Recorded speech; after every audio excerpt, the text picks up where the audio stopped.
Doc, you did some time to get jail for less time. You didn't like the way your tan was in the morning. Excuse me, is this thing on? Whoa. Yeah. Excuse me. You're welcome.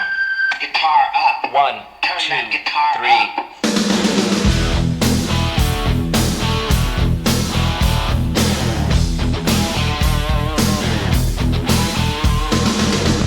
Hi, and welcome to In the Studio.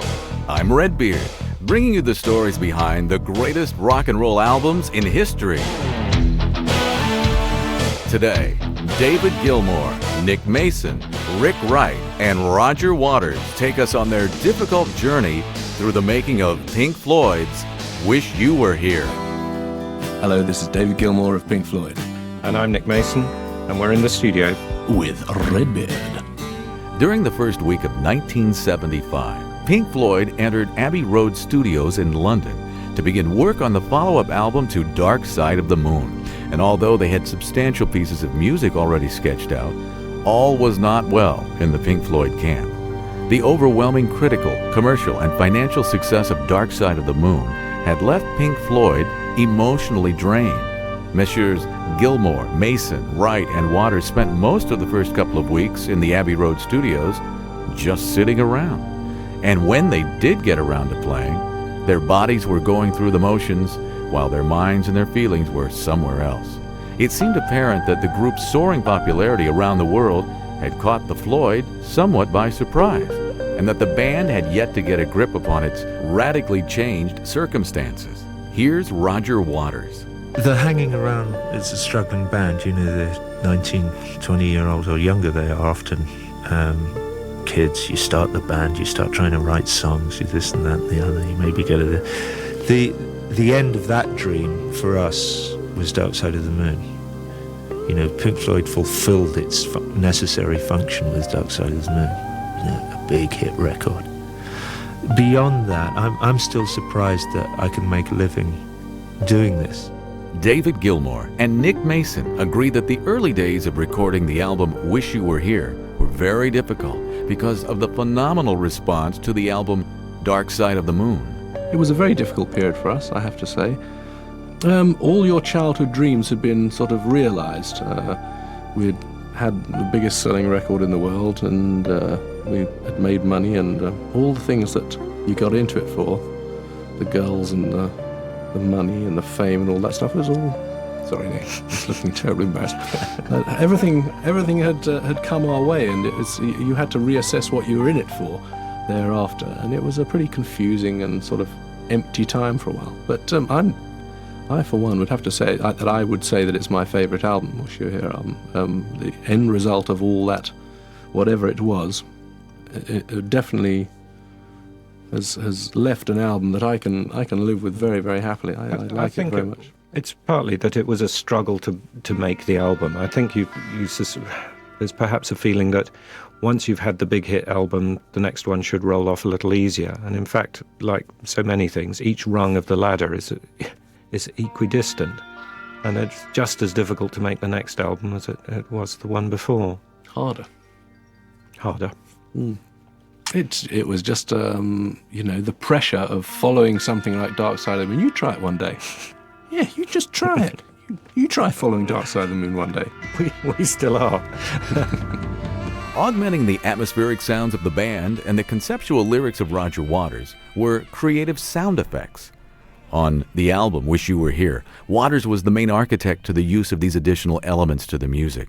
He was asked if these extra soundscapes ever overshadowed the music, potentially digging Pink Floyd into a creative hole. Well, no, it's not a hole for me. I can imagine it might be for others, but it's the way I work. When people ask me this question, I tend to say to them, because people often say to me, don't you ever feel that you'd just like to go into a pub with an acoustic guitar and just sing the songs and play?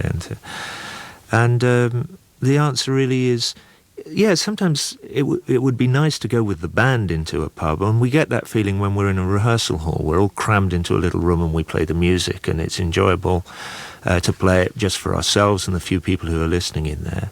But really what I do is the other thing. It's a bit like saying to Jackson Pollock, yeah, sure, there's all these great big canvases covered in in squiggles, you know, but don't you ever feel that you'd rather be sitting in a field doing a 10 by 9 inch watercolour of a daisy or something?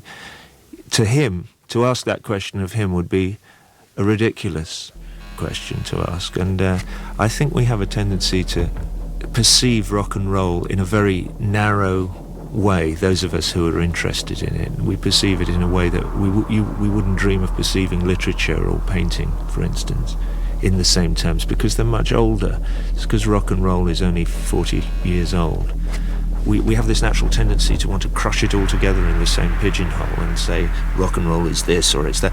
Do you feel rock and roll is moving more towards a more humanistic approach and away from the this? Well, you know, yeah, bits of it are and bits of it aren't. You know, it's diverse.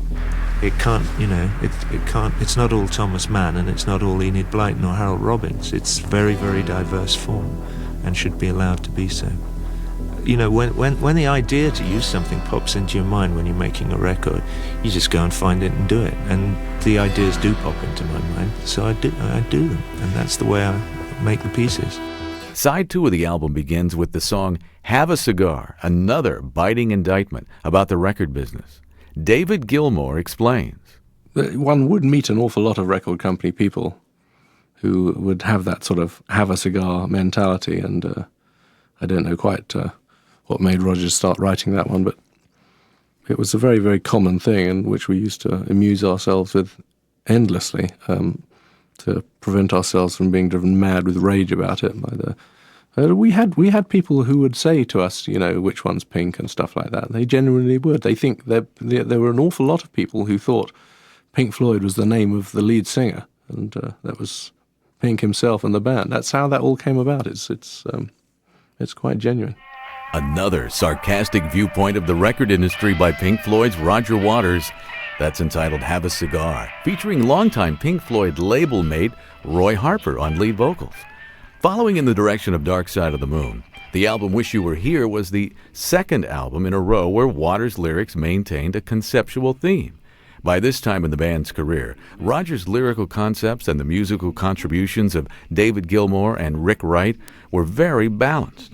Ironically for Waters, writing was one thing he was not encouraged to do when he was a student in school. I was told very firmly all through my school days that there was no question of me ever being involved in writing anything. You know, my essays or whatever would come back with bad marks and just hopeless, you know, forget, absolute write-off.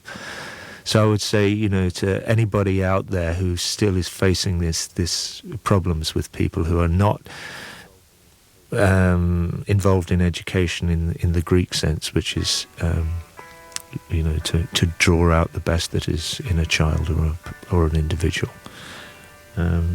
Take heart, you know, because I suddenly discovered that all I had to do was be honest and say what I felt, and I discovered I had a knack of being honest and saying what I feel and strumming the guitar or playing the piano a little bit at the same time, and I made a living out of it. That's not what's important, though. What's important is I think, for yourself to do it. If you want to be creative in any way, it doesn't matter. You don't have to be Michelangelo, you know, or John Lennon.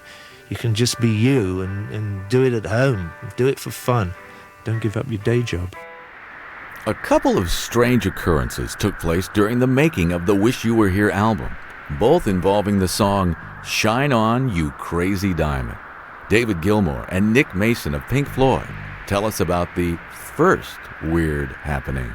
I remember doing the backing track. We had one problem making the actual backing track for Shine On, where we had a new desk, new console in the studio, and no one was 100% certain how it worked. And the whole echo returns of everything that we were doing was recorded onto the drum tracks, which meant that when we went to the drum tracks on their own, when we finally took everything else out and said, can we have the echo off this or the echo off that? And they said, well, we can't seem to get rid of it. And we took everything else out of the mix and listened to the drums on their own. We found that there was this massive echo from other instruments all over the drums, so we did actually have to go and start all over again and re-record it. So there was a bit of cursing and swearing about that, as it had taken a day or two to get that track done. I think and we were very happy with the actual performance. I think also there was a point at which, with the invention of the 16-track and 2-inch tape, there was a belief for quite a while that there would be something intrinsically wrong in editing tape that big. So consequently, whenever we played these pieces, they had to be played through from beginning to end, and particularly for Roger and myself, as the rhythm section, which would be laid down first. This was a fairly tough business because the whole thing had to be sort of right. And had to be memorized because you were probably not listening to any other instruments or vocals, so you absolutely. had no... So it was a pretty weird thing. I mean, I don't think I could remember that much stuff now. The other fateful event happened during the final mixing of the song Shine On You Crazy Diamond, when an obese and balding Syd Barrett was discovered lurking around their studio. The irony, of course, is that much of the Wish You Were Here album, and in particular the song Shine On You Crazy Diamond, was about the rise and fall of Syd Barrett, Pink Floyd's co-founder, original guitarist, vocalist, and main songwriter. None of the current members of Pink Floyd have seen Syd Barrett since that very day in 1975. But that hasn't stopped Syd Barrett fanatics from keeping the flame lit. Here's Roger Waters. If our hobby is to be interested in Pink Floyd and whether Syd did this or did that, or what colour shoes he wore on March the 18th, 1967, or whatever, well, who am I to say that that's obsessive? I mean, some people collect stamps, you know. I mean, it's better than watching Ninja Turtles on TV, you know. Being a Syd Barrett fan seems to me to be a perfectly legitimate and reasonable way of spending your spare time. Just making a study of... He was a very interesting man. He wrote some fantastic songs. There's a body of work which is there, and unfortunately it's complete. You know, there won't be any more, I don't think. He was a visionary. He was an extraordinary musician. He started Pink Floyd. Well, I mean, Syd and I started the band together, but if he hadn't been there, nothing would have happened. I'd be working for an architect now. I might be my own boss by now. I probably would. But I would not be doing the work that I'm doing, I don't think. He was, you know, he was the key that unlocked the door to rock and roll for me. For the last word on Wish You Were Here, we turn to Pink Floyd keyboardist Rick Wright, who tells us why this album is his favorite. It's hard to say. It just happens to be the album for me, just from the moment it starts till it finishes, it flows. The songs flow into each other, and it's just a wonderful feeling in it.